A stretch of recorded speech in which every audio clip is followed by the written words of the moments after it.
Esta es una producción de Grupo Fórmula. Encuentra más contenido como este en radioformula.mx. Y un día le dije, oye papá, ¿y por qué no fuiste neumólogo? ¿Por qué acabaste de proctólogo? Me dice, porque cuando yo decidí que quería ser neumólogo, se volvió la especialidad de moda porque había mucha tuberculosis en México y yo vi que que iba a haber mucha competencia. Entonces me busqué una especialidad que estuviera arrancando y que no hubiera gran competencia y fue el fundador de la proctología en México. Imagínense yo de chico cuando me preguntaban qué hace tu papá, ¿no?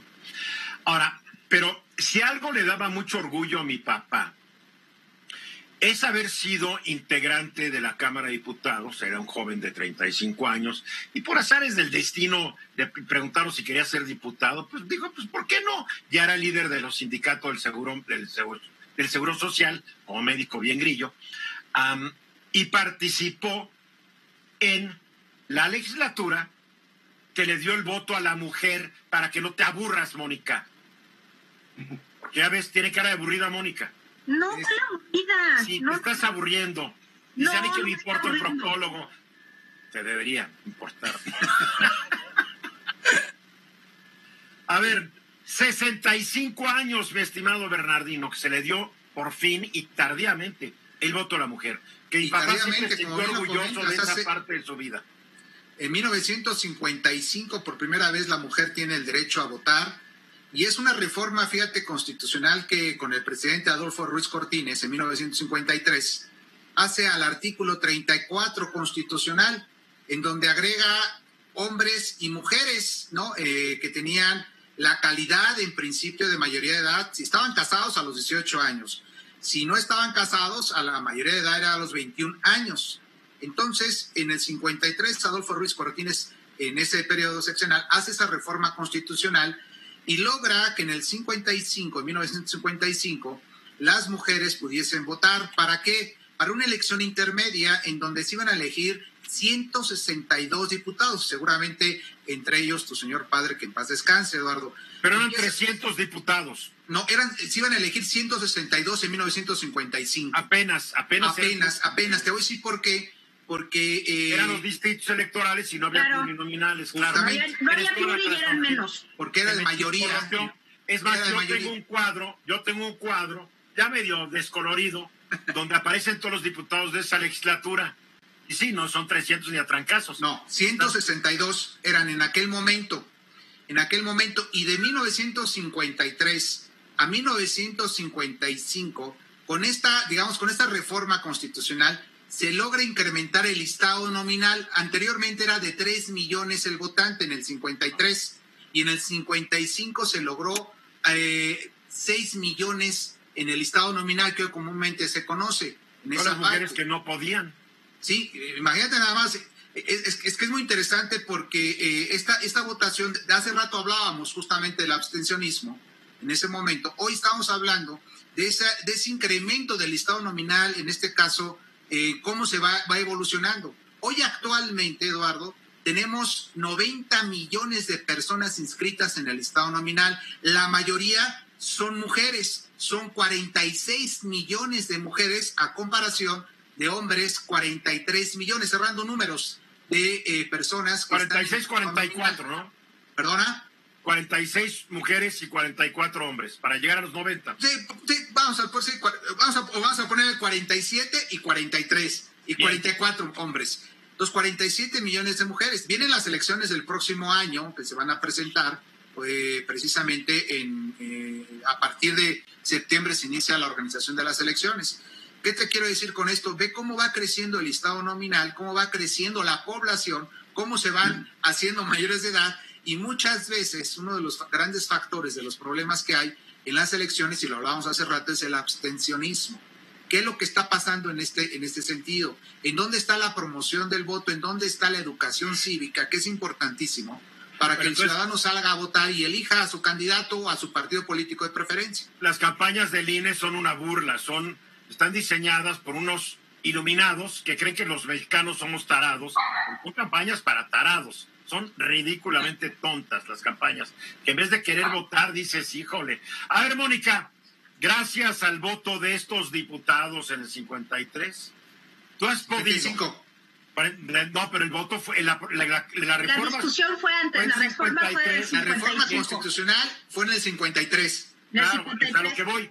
Y la primera vez que ejercieron el voto fue en la elección intermedia del 55. A Exactamente. ver, Mónica, y después se bajó la edad de 21 a 18. A mí ya me 18 tocó años. de 18, claro. Entonces, Mónica, tú no podrías ser votado si no hubiera sido por estos diputados. Efectivamente. Y hay una Ahora- cosa que se me hace bien A interesante. ver, La mitad de la población, o sea, las mujeres no podíamos votar. ¿Y saben quiénes eran las únicas que podían votar en su entorno? Las religiosas. Ujú. Es algo interesantísimo porque ¿cómo? En su Sí. convento. En su convento. en sus federaciones, ellas sí votaban. Bueno, Ellas pues no votaban eran elecciones votaban. populares. Porque Pero- eran puras mujeres, ni modo. Claro, que eran puras votaban, monjas. ellas. Claro, pero votaban para elegir a su superiora, ellas votaban. O sea, en la parte electoral estaba ya entre las religiosas y no entre las mujeres laicas. Es algo muy interesante, que es un dato que se obvia. Se dice, bueno, la iglesia cero democrática, perdón, pero la iglesia es la que inventa la democracia electoral. Los monjes, San Benito, en su regla de San Benito, inventa que Uf, para que todos hace- fueran iguales, un Hace más voto, de 1000 años, ¿no? en el 525. Hace 1500 años. Sí, Venus. Fíjate que, Mónica, te voy a decir algo que a lo mejor va un poco en contra de lo que estás comentando. Apenas, si nosotros vemos, en 1953 es apenas, o sea, apenas hace unos años, 60 años más o menos, las mujeres pudieron votar. Esto nos da una idea que y en relación a lo que dijo Eduardo al principio, que el mundo está fregado, en general. Fíjate que apenas después de tanta historia, después de tantos siglos de cultura, apenas están pudiendo votar las mujeres. Dime si no hay machismo en la cultura Por occidental, supuesto, por lo yo no menos. estoy diciendo que no, y el oriental peor. O sea, dime, en el Y Islam... no por tirarle a la Iglesia Católica, a la cual respeto mucho, pero también yo creo que parte de esa cultura patriarcal está Ojo, sustentada y pero ojo, sostenida. las religiones, son las religiones no son organizaciones democráticas, Venus. No, Sí, no creo que lo son. excepto los Ni monjes tienen que por qué inventaron la serlas, democracia ni tienen electoral. por qué serlo. No, Una religión yo la concibo es como un grupo de seres humanos que por unas convicciones particulares se afilian o pertenecen a esa organización y aceptan sus reglas del juego. Claro. Ujú. Son los Ay, digo, ¿sabes qué, Venus? A ver. Ahí sí yo te diría que son dos problemas completamente distintos. No Uno son. es la regla San Benito con sus prácticas de democracia electoral, de voto secreto, que es lo que inventan, y otra cosa es lo que hayan hecho como institución. O sea, son, Claro. son dos A ver, problemas. Juan, Mira, Juan. yo quisiera comentar algo. Esto obviamente es el claro reflejo del rezago que hemos tenido en México para incorporar a la vida y en condiciones de equidad a las mujeres. Es decir, los primeros movimientos que hubo se dieron en Inglaterra Claro, a las principios del siglo las XX. sufragistas. Y les costó la vida a muchísimas mujeres el querer participar en la vida pública y en la política. ¿Cuándo fue cuando hubo equidad de género en la Cámara de Diputados? Si no me equivoco, hasta la anterior legislatura.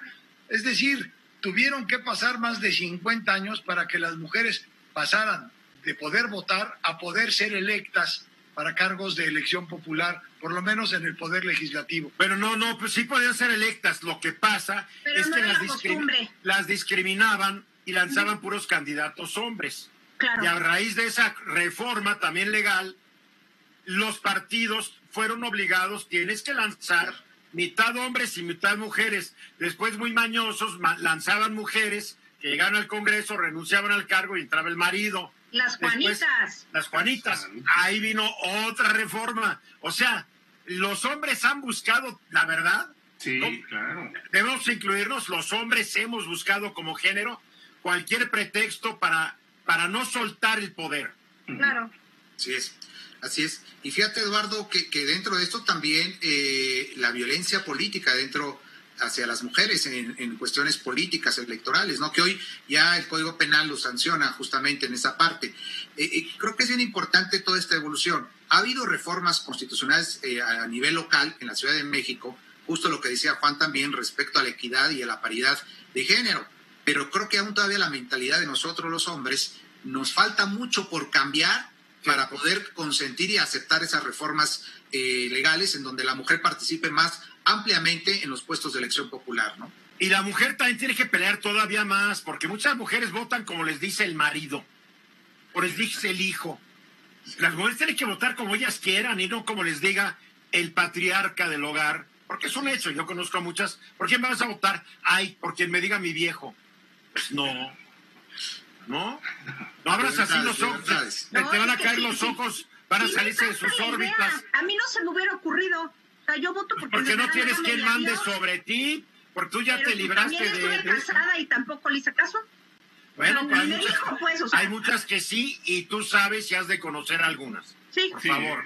Claro. Pero se me hace así como muy fuerte. Bueno, para concluir, mi querido Bernardo. Pues finalmente es un logro, 65 años, son muy pocos, falta mucho aún todavía por la evolución y el respeto a la mujer en la materia política en esta parte, y creo que hay que seguir insistiendo en ello, ¿no? Correcto. Muy bien, gracias. Una producción de Grupo Fórmula. Encuentra más contenido como este en radioformula.mx.